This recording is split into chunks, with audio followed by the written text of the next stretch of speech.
Welcome to the Encore Audio Archives YouTube channel. I'm Taper Dave, and this is my channel. I've uploaded hundreds of talks here that I've recorded at meetings in West LA, and I've also recorded conventions starting in 2013. I've got a bunch of those up. And Walt and Mary Murray, the original owners of Encore Audio Archives, started the company in the 80s, and Walt recorded Joe and Charlie's and a bunch of stuff down in Vista, California. My sobriety date is June 20th of 1994.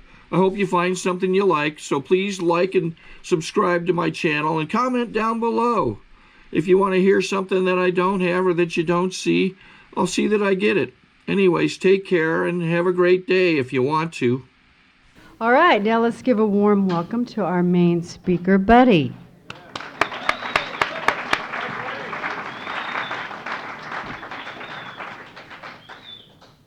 Hi, my name is Buddy Arnold. I'm a junkie, alcoholic, and I usually give my first and second name because I'd rather people know that I'm clean today. My history was kind of bad. Anyway, before I forget, I need to thank Bara for asking me out here. I've known Bara since 1984. She is the only person I know who looked worse than I did and they cleaned that. Yes, I met her at Beverly Glen Hospital, and with her then very significant other, Joe Farrell, who was a wonderful saxophonist who's long gone. And I also, I have to thank Stephanie, Jack, Susan, and David before I forget, because they drove me out here and they constantly told me that I had to mention them during my pitch. So I will try to at different points while I'm speaking to drop a name. You know, what can I tell you? I'm kind of like the kid. Well, once I was. I'm older now. The boy who didn't listen to his mother or his father. And instead of a doctor, I became a junkie musician. And that's really what I did. My story goes back a long way. My first really professional job, I guess, was in 1942 at the Apollo Theater in New York City. So many things happened in the interim. Sometimes I talk about the reason I really started practicing because of a woman named Lucille Bernstein in Fairfield, Connecticut. And what happened was she didn't invite me to her birthday party. Really. I was then 13. I've been playing since I was 9, going on 10. We used to live out at the beach every summer, which is what you have to do if you live around Fairfield, Connecticut. You know. And I started playing in a band with old guys, 18 and 19 years old. When I was about 11, I could read music, and I used to get $3 a night, and I had a ball, and hung out with all the old folks. But, you know, I felt strange, and they never talked to me. And then there was this beautiful chick named Lucille down at the beach, and she lived right in a house right on the water, facing the water. You know, we lived down the street on Roland Road, and that made as you well know, that made a huge difference. And she never talked to me, you know. My whole life has really been like that. There, you know.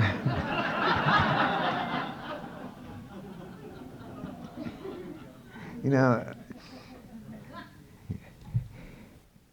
But I have a wonderful life today. I think I'm a prime example of somebody who finally, for some reason, gets sober and his life becomes much better than it was. You know.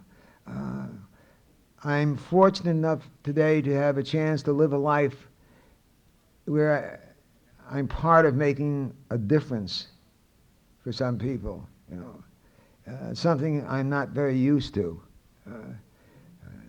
I always feel when somebody says thank you for something I've done or we've done, you know, I'm always afraid they're going to find out how full of shit I still am, you know. And I'm totally self-obsessed. Carole didn't want to take the cake tonight, never wants to speak, you know. She is the spiritual side of our relationship, you know. I'm a complete ham. The story is simple. I grew up around Bridgeport, Connecticut. Actually, that's a lie. I grew up in Bridgeport, Connecticut. I like to give you the impression that I grew up in Fairfield or Westport, because Bridgeport is really a factory town, I grew up in Bridgeport, Connecticut, where they have Remington Rand, Bridgeport Brass, and many other factories. Became a musician early on. Lucille didn't invite me to her party. She said I was too young, and I took a vow at that time that I would show her, and I'd get to play in a big band like Benny Goodman's, and I'd be at the Paramount Theater where Frank Sinatra was just starting to make it. And what would happen was Lucille would go to New York to visit somebody, and they'd decide to go to the Paramount Theater to see the movie and the show, and they'd be sitting there, and suddenly I'd be in that band as the stage slowly rose out of the pit, and Lucille would realize that I was lost to her forever. That's exactly what it was. And I stopped playing sports, I stopped going to the beach, I stopped swimming. All I did was practice. And it worked, I didn't get to the Paramount Theater right away. I got the first theater was the Apollo, and that was a gas, was a ball. There was a man named Billy Eckstein singing, who had just left Earl Hines' band, and he was singing, "Baby, baby, baby, get your fat leg off me." Or maybe, pardon me, I think it was Big Leg. And everybody, they were carrying on. I was 16 years old, and I didn't smoke cigarettes. I didn't drink. I had smoked the devil weed in Bridgeport the year before. I hadn't yet tried to fly out of a window or anything like that. And I had an incredible life. It was beautiful. I traveled with bands. The Second World War was going on. They insisted on drafting me, and I went much against my will. Spent some time as a rifleman and was transferred into a band, and that was okay. And then finally, on the 4th of July, 1946, a holiday they declared in my honor, by the way, I was discharged. And speaking of that, Carole and I were recently in Washington, D.C., having to do something with MAP, the organization we're responsible for. And April 30th is my birthday. I was 74 years old, and I was so touched. There were 45,000 people who marched that day in Washington, D.C. Well, I was rather touched. I found out it was the Human Rights Campaign. They marched on the Capitol or something, but I was able to take credit for it for some time. I can do these things. I have not lost much of my self-obsession. My life was, for a while there, it was kind of wonderful. I traveled in bands. I had a ridiculous marriage to start out with. I used to say I married a woman named Arlene, and I married her because I liked her apartment, which is true. I met her in Connecticut one weekend. I was going to Columbia. Oh, by the way, I just got out of the Army. My folks expected me to be a doctor or something. You know how that goes. And I went to Columbia. The only reason I enrolled in Columbia is I wanted my New York City 802 card, the Musicians Union. And I met Arlene one weekend up in Connecticut, and the following Tuesday she found me. I was playing at a place called the Three Deuces on 52nd Street, and she found me, invited me up to her family's Park Avenue apartment, which I thought was swell. And the next day I stayed overnight. The next day I said, "I like your apartment, let's get married." I have a bad habit of telling jokes. By the way, everything I tell you tonight will be true. If it's not true, I will immediately tell you that I lied.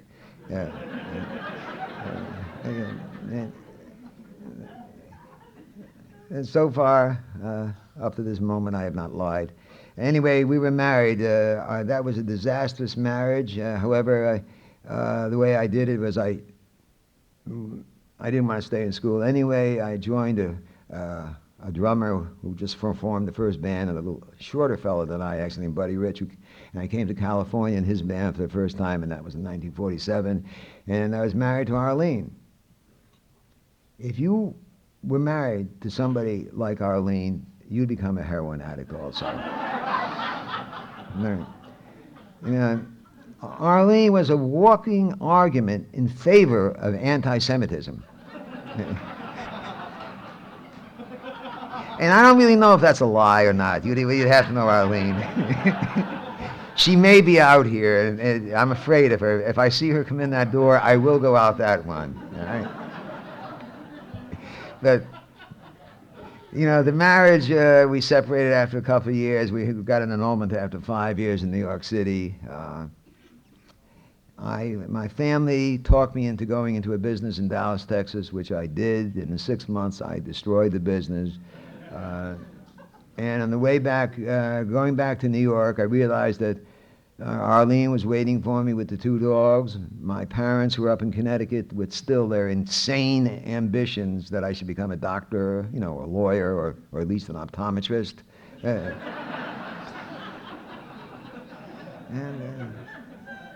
So I made a decision. Actually, I made a decision about a week before I got to New York City. I made a decision to become a junkie. This is absolutely true. The psychiatrists love it. You know, we've gone into it, and in retrospect, I can say I think it was I made a decision to separate myself from my family and this horrendous marriage I was in.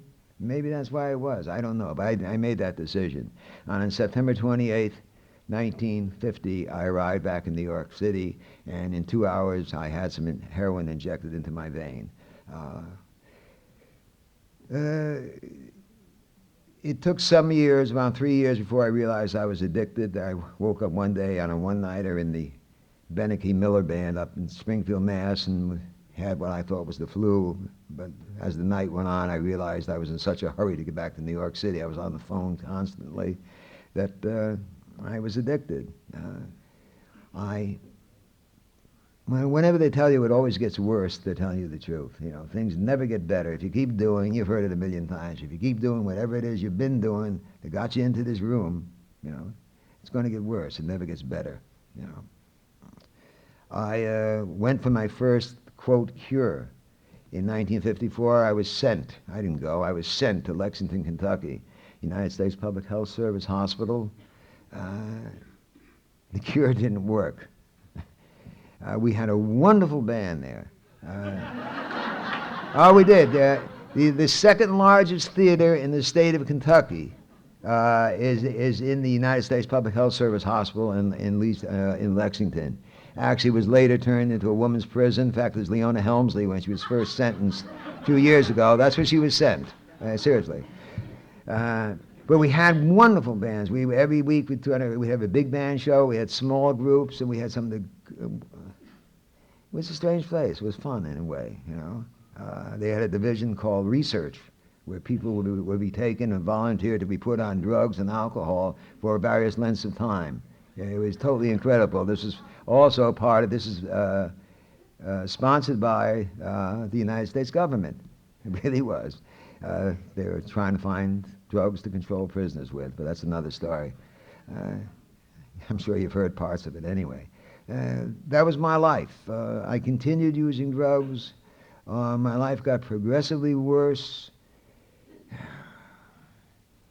In 1958, I was arrested in my hometown of Bridgeport, Connecticut, and sentenced under their incredible, insane laws. I was sentenced to 5 to 8 years in prison for violating the uniform state narcotic law. I'd actually tried to check myself into a hospital. In the process of doing so, I told them what I was doing. I ended up in prison. I was taken aback, yes. You know, I've been arrested before. If you're in a, you know, as you well know, if you're in a name band, you can go to court and you got some help and you got some dollars. Many times I got out of it. Not always, and certainly not this time. I subsequently was pardoned. And it took 14 months to get me that pardon, you know. And I went back with the Dorsey Band and went from there to Kenton and came out here and stayed out here in December of 1961, prepared to find a happy home in the studios, you know, get a white picket fence, put a house in the middle of it, and live happily ever after. And none of those things happened, you know. the life I was living was really, you know, I can couch it in a humorous way, but it was really got totally, you know, worse and worse. It was rather miserable. I was married again on March 4th, 1961, on the way out here. Another marriage which was based on less than a good foundation. I married Arlene because I wanted to save money on telephone calls. That's true. I was on the road. She was in Las Vegas, so I got the bright idea. I said, look, I'm spending an awful lot of money on these phone calls from the hotels. Why don't we just get married? And I was married on March 4th in the Cook County Courthouse in Chicago in Judge's Chambers. The band came in from one night in Ypsilanti, and she flew in from Las Vegas. Another insane, ridiculous, stupid marriage, you know. I was very good most of my life, and even sometimes today, as my friends well know, of doing things which are rather stupid.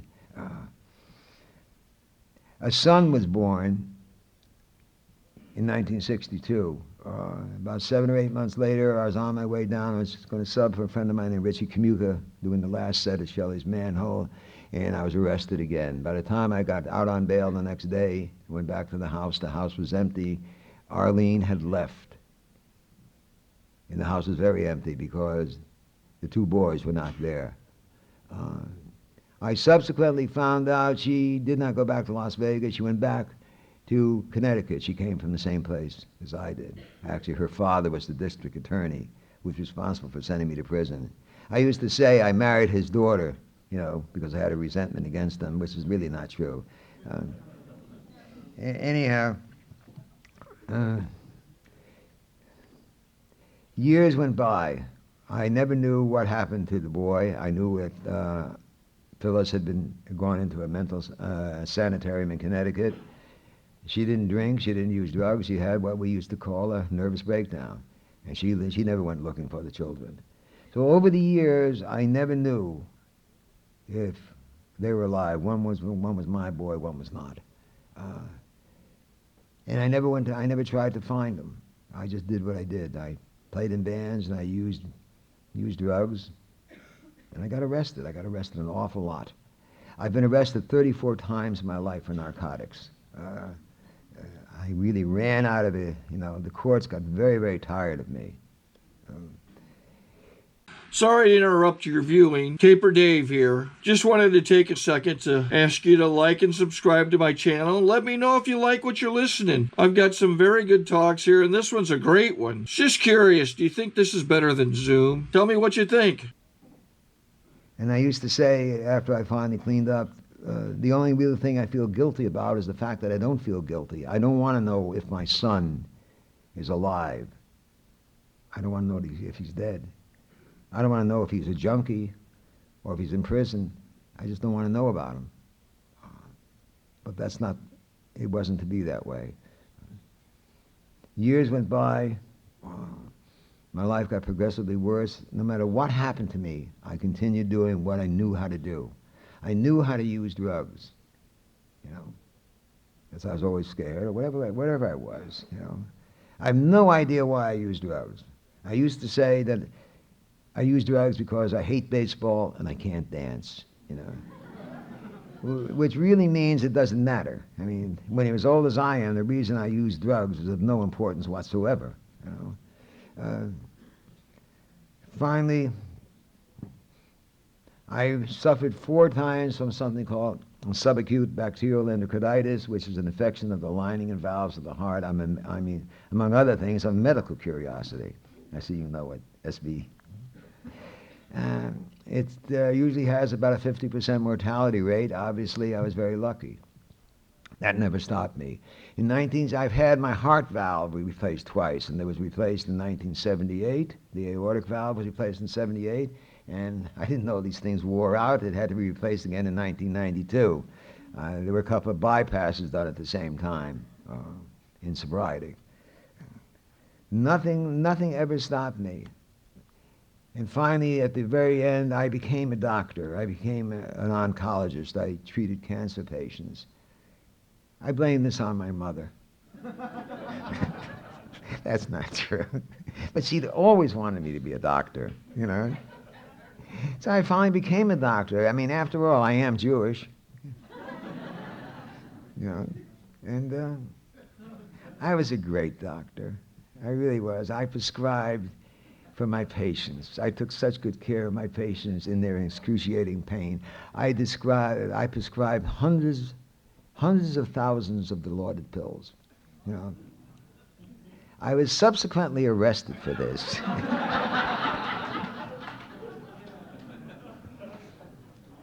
Along the way, that's how I got to know Darrell. That's an aside to someone here. And I had a running bout with a judge named Rittenband down here in Santa Monica. I used to call him Fat Larry. I hated that man. He hated me, too. Fat Lawrence Rittenband, Judge Rittenband, he hated me. No, I shouldn't say that. The man was just doing his job. What happened was I was subsequently sent to prison, certainly not for the first time. I was sent to prison for a series of cases totaling some 7 years and 4 months. They were stacked, as we say. Certain things are concurrent, they run together. Certain things are consecutive, they run one after the other. I was sent to prison for a total of 7 years and 3 months. I was released in error after 4 months by a computer error. I took total advantage of that, went out and stayed clean. And that was in 1982. Since then, and I'm going to talk fast because I realize I'm supposed to stop at 9:27, and I'm very old. If I went through all the years, we'd be here all night. My life, what my life is like today, you know, from this insane idiot, you know, who shot drugs and did whatever I did for 31 years, to what I do or we do today is like eons apart, light years apart. You know? I've gotten a chance to make a difference. Carole and I began something called MAP, the Musicians Assistance Program, around 1992. And what we do is if you're in the music business and you're strung out on drugs or alcohol around the country or a bit in Europe, we put you through treatment and we pay for it. We're the RIAA, Recording Industry Association of America, is our major sponsor. And this is totally unlike what my life was before. The son, oh yes, Robert Michael. In 1994, Carole looked at me one day and said, what are you going to do about your son? A little frightened, I looked back at her and said, this is 1994. That was 1963. I'm going to do nothing about him. Carole was quiet, small, but indomitable, you know. I held out about another week, and then I went and hired somebody. And inside of 4 weeks, that person came back, called me up and said, your son is alive. He was adopted in 1967. This is his name. This is his address, his phone number. He is married. His wife's name is Debbie. He has a daughter. She's 10 years old. Her name is Jamie. And she gave me that information. And I said, thank you. And then, okay. So I finally wrote a letter where I told Robert, or Rob as he's called today, I said, you know, this is what I've been doing all these years. I was a junkie, I was this. I've been clean since 1981, actually. I'd love the chance to talk to you. You know, I don't want to interfere in your life. And if you choose not to, I'll understand. And I sent it off and had it registered with a return receipt. And on the 4th of July, 1994, Carole walked up to me and handed me the phone and said, Robert Loftus, that's his name. And there I was with this phone in my hand. I did the only thing I knew how to do. I just said, hello, you know. And he was on the other end, and you would never use this for a movie. It's too implausible. It's too saccharine. He was almost crying because he always wanted to know who his father was and who his mother was. And I think, and I've never been able to answer this fully today, I think he also wanted to know like, why we had left him. To this day, his mother has never spoken to him. She refuses to speak to him. There's nothing I can do about that. We spoke for about a half hour. Carole tells the story that she'd walk by the room just to make sure that I had not dropped dead of a heart attack. Yeah. And she says that she said, I'd hear the son of a bitch, that's me, taking credit for everything good that happened in this boy's life in the 31 years he wasn't there, you know. And I really have to say something in my own defense. What was she really referring to? She heard me talking about ping pong. You know, I'm from New York or from Connecticut. I'm a great ping pong player since the age 5. I have a wonderful backhand. So when this kid told me he likes to play ping pong and he plays good, he's got a good backhand, I said, you got it from me. You know. It is true. And when he said that his daughter Jamie had been playing clarinet, she was then 10 years old, she'd been playing clarinet since she was 7.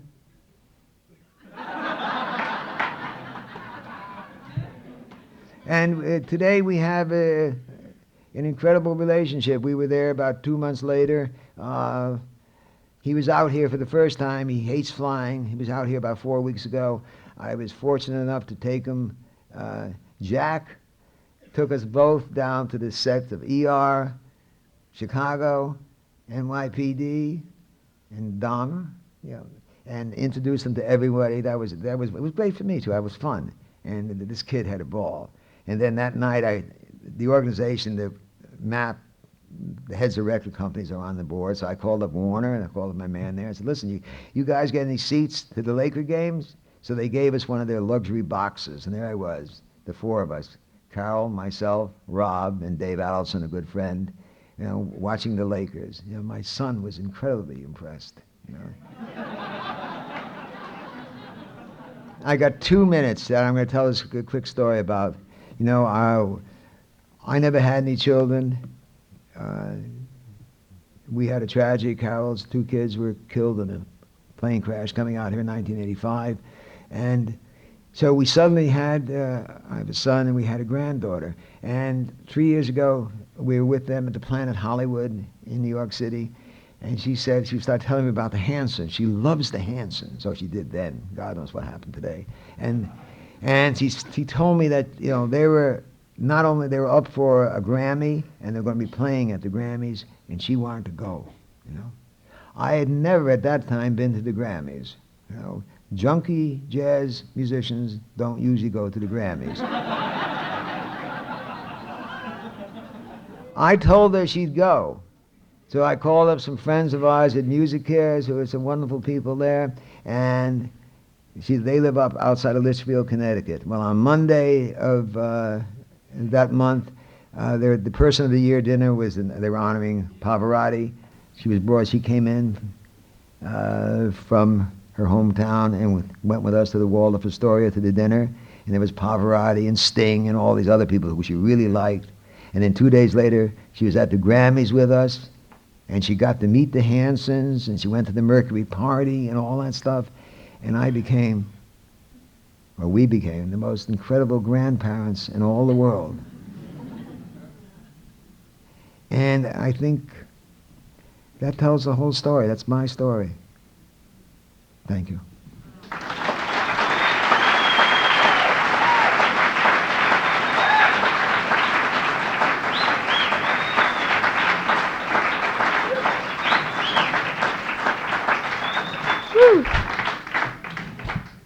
I think we got a great talk going on here. Thanks for watching the channel. Taper Dave here. Just curious, do you think this is better than Zoom? Okay, this is how I prepare my drone for launching. I like to do it inside the cab of my truck so I'm not standing outside in the weather. To install the joysticks for control, up and down, right and left, powered on. I have an Android phone that I use to connect it to the drone with. And it's actually controlled through the iPhone, through an app. Oops, wrong way. It's actually controlled through the iPhone, or through this Android phone, through the app. It's actually controlled through the Android phone through an app, and you connect it through this short connection right here.